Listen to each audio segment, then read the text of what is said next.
Why you? Why do your siblings sleep soundly while you toss and turn? Why are they content with the surface while you starve for depth?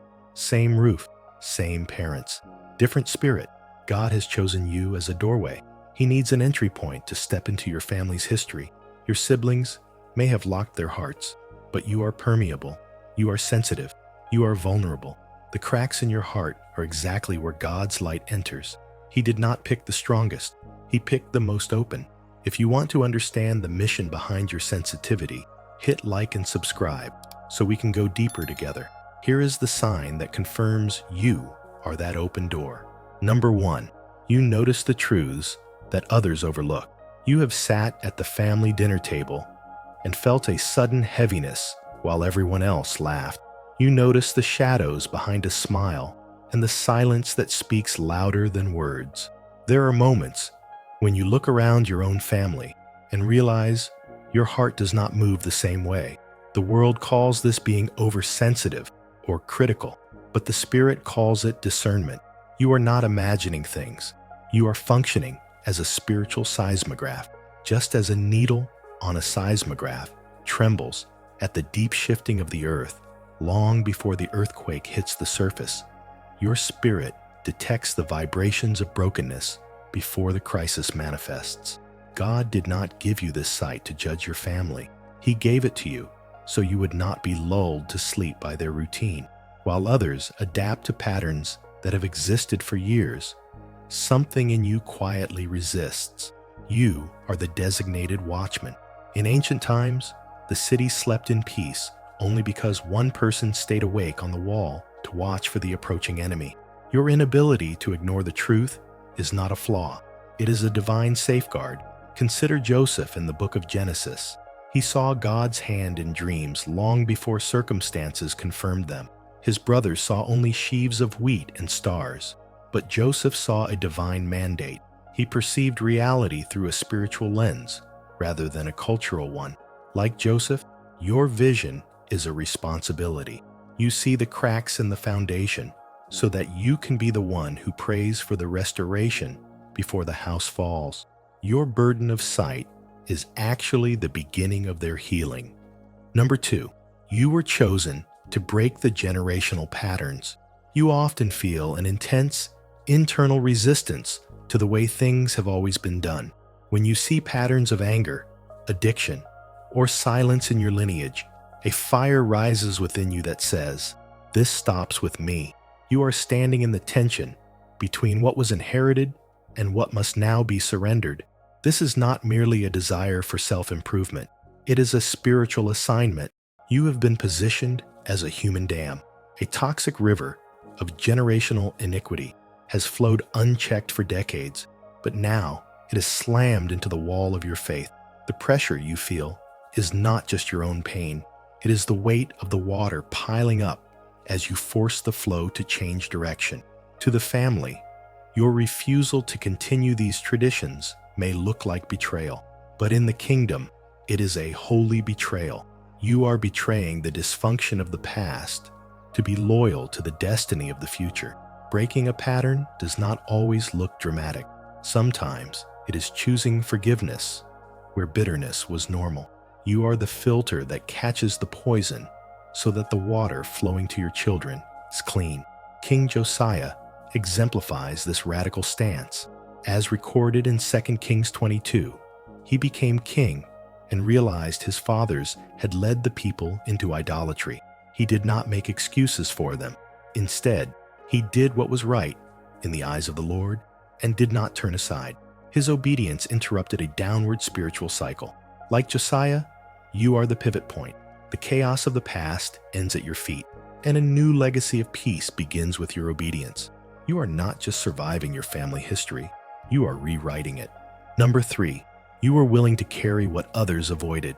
There are shadows in your home that only you seem to touch. You walk into a room and physically feel the weight of unspoken anger, hidden grief, or cold indifference. It settles on your chest like a heavy garment. You often wonder why you cannot simply ignore the tension like everyone else. You ask why you must feel it all so deeply. The world tells you that you are too emotional or that you absorb too much negativity, but the Spirit reveals a higher office. You are not merely a sensitive family member, you are the priest at home. In the ancient temple, the high priest did not enter the Holy of Holies empty-handed. He carried the names of the tribes on his chest and their sins upon his shoulders, not to keep them, but to release them. This is your sacred function. You feel the heaviness, not so you can drown in it, but so you can lift it up. There is a vital difference between carrying a burden and being crushed by it. To carry it is to hold it long enough to bring it to the altar. To be crushed is to believe you must heal it yourself. Scripture shows us this pattern in the life of Job. Job 1:5 tells us that he would rise early in the morning and offer sacrifices for his children, thinking, perhaps they have sinned. He sensed the spiritual deficit in his family and stood in the gap to cover it. You are doing the same. When you feel the atmosphere shift into darkness, you are the one who lights the lamp of prayer. You do not hold the pain. You transport it to the feet of God. You are not the container of your family's brokenness. You are the vessel of their release. Number 4, God trusted you to stand at the breaking point. You may find yourself standing in the center of the chaos, wondering if you are the cause of the trouble. When you speak the truth, conflict erupts. When you refuse to pretend, the false peace shatters. You blame yourself for the noise, thinking that if you had just stayed silent, everyone would be happy. But do not mistake comfort for health. The Spirit calls this spiritual surgery. A wound that is healed over an infection must be reopened before it can truly be cleansed. You are not the source of the pain. You are the instrument of the cure. Think of a bone that has grown crooked. To set it right, the healer must apply pressure that feels like breaking, but it is actually aligning. Your presence in the family acts as the healer's blade. You expose the toxicity that has been festering in the dark so that the light can finally sterilize it. The disruption you witness is not the end of the family. It is the beginning of the recovery. The fever is breaking. Jesus himself prepared us for this difficult reality. In Matthew 10:34, he warned that he did not come to bring peace, but a sword. This was not a sword of violence, but a sword of separation, dividing truth from lies and soul from spirit. He knew that for true kingdom order to be established, the false order of the world had to be dismantled. Your family is undergoing this dismantling. It is painful and messy, but it is necessary. God trusts you with this breaking point because he knows you will not run away from the heat of the refining fire. The chaos is not a sign that you have failed. It is the evidence that the healing has begun. Number 5, you responded to conviction instead of constant comparison. In family gatherings, there is often an invisible scoreboard. You feel the subtle pressure to measure up. Who has the better job? Who is the favorite? Whose life looks the most successful on the surface? You may have tried to play this game in the past, only to find that your spirit feels hollow and exhausted. The world calls this ambition, but the Spirit reveals it is a distraction. You have withdrawn from this race, not because you are losing, but because you are listening to a different frequency. While your siblings may seek the applause of parents or the validation of relatives, you are captivated by the audience of one. This shift is profound. You are moving from a life driven by external competition to one led by internal conviction. Think of a weather vane on a roof versus a compass in a pocket. A weather vane spins frantically, trying to align with every shifting wind of opinion and approval. That is comparison. But you are being forged into a compass. A compass ignores the wind. It ignores the storm. It stays true to magnetic north, regardless of the chaos around it. Your silence in the face of their bragging is not weakness. It is the steadiness of the needle finding north. This freedom from comparison is exactly what allows you to love them when they cannot love you. Galatians 6:4 encourages us to examine our own work so we may have cause for boasting in ourselves alone. When you stop looking sideways at your siblings, you gain the capacity to serve them without envy. Joseph did not measure himself against his brother's freedom while he was in prison. If he had, bitterness would have consumed him. Instead, He focused on God's presence, and that focus allowed him to eventually save the very brothers who once envied him. You do not need to be better than them to be chosen by him. You only need to be yours. Number 6. God formed you through the hidden seasons. You have likely spent years feeling overlooked in your own home, like a guest in a house that should belong to you. Your voice seems to disappear in family discussions, and your dreams are often dismissed as foolishness or rebellion.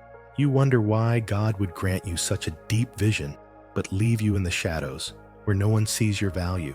It feels like rejection, but the Spirit calls it divine insulation. God is not hiding you from the world.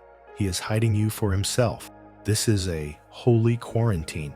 If you had been given a platform or influence too early, the toxic soil of your family's history might have corrupted your young roots. You are being kept apart to be kept pure. Consider a seed planted deep in the earth. To the seed, the darkness feels like a burial. It is cold, crushing, and lonely. But the gardener knows this is not a grave. It is a nursery. The isolation prevents the seed from being eaten by birds or scorched by the sun before it is ready. You are in the dark because your roots are being driven deep into the bedrock of truth, far below the surface level of family drama. This is the ancient path of preparation. In 1 Samuel 16, when the prophet Samuel came to anoint a king, David's own father did not even think to call him from the field.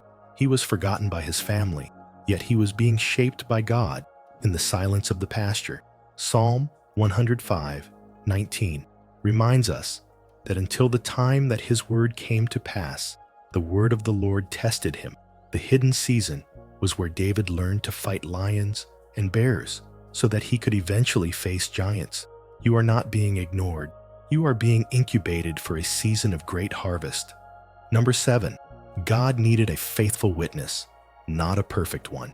You carry a heavy, silent fear that one mistake will disqualify you in the eyes of your family. You believe that to represent God, your life must be a flawless performance, a polished shield that never dents. You worry that if you lose your temper or show weakness, you have failed the mission. The world tells you that influence comes from perfection, but the Spirit reveals that influence comes from authenticity. God is not looking for a statue of a saint to place in your living room.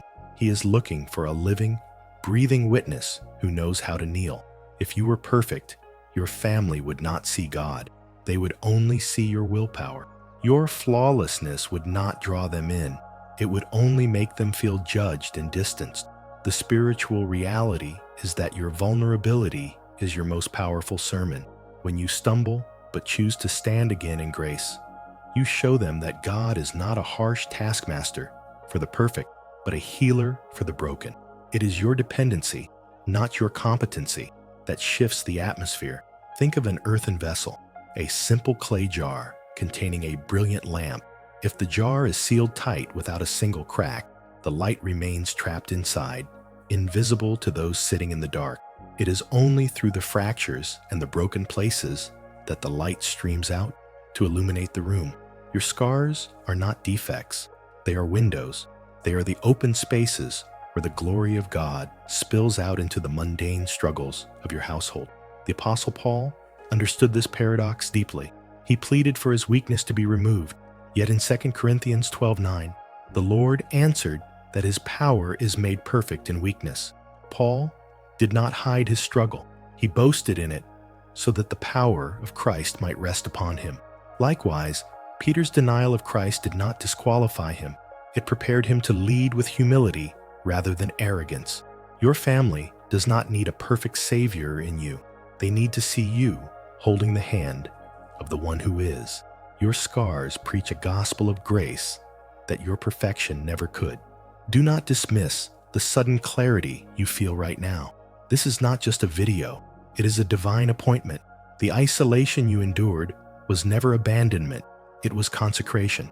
You are not the black sheep. You are the lighthouse. If you accept the call to break the cycle and heal your lineage, type "chosen" in the comments to seal this purpose over your home today.